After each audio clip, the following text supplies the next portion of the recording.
saute aux yeux et ne nécessite pas d'avoir un compas dans l'œil pour comprendre son évidence.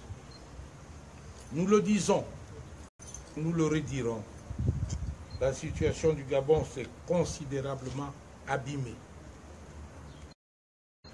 Des voix se sont élevées pour dire que cette situation est caractérisée, entre autres, par des disparitions forcées, l'usage disproportionné de la force.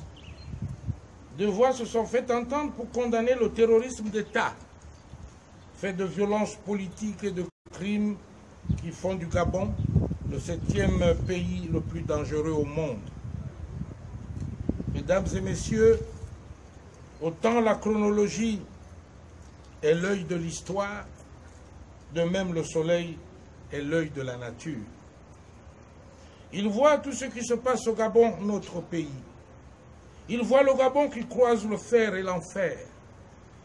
Il voit le Gabon qui cherche ses enfants, depuis de jour comme de nuit. Le Gabon voit ses enfants pourchassés, persécutés, kidnappés, mis sur écoute privés et les secrets de correspondance sont violés. La liberté des manifestations pacifiques et des réunions publiques est transgressée. Aujourd'hui, la Nyanga est à la recherche d'un de ses enfants, le nommé Armel Mwendumbina, alias Grand Calais, kidnappé par les forces du mal, dont les âmes captives de la violence sont devenues les ennemis de la raison. En effet, le mardi 2 janvier 2018 à 20 h, alors qu'il rentrait chez lui à Kournam 1, plus précisément derrière la pédiatrie, notre frère et ami a été accueilli par une salve de coups de feu partie de 3 véhicules plaqués à son entrée, d'après les témoignages recueillis. Devant le danger, il fit demi-tour, alors s'engagea une course-poursuite digne d'un scénario de film policier.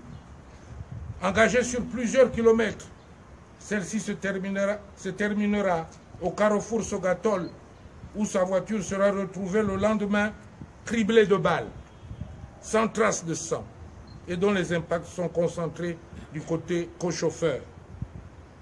La clé de contact accrochée sur le néman et les documents du véhicule à bord est intacts. Le mercredi 3 janvier 2018, les éléments de la police judiciaire se sont rendus sur les lieux pour ouvrir une enquête à ce sujet. D'entrée, des douilles ont été retrouvées et sont à leur disposition. Dès lors, nous sommes en droit d'affirmer que les assaillants de M. Armel Mwendumbina n'ont pas été officiellement recommandés pour effectuer cette mission. Mesdames et messieurs, la description faite plus haut montre que les assaillants voulaient capturer vivant M. Armel Mwendumbina. Le tour des commissariats et les recherches menées dans les lieux officiels de détention et les pompes funèbres sont à ce jour infructueuses.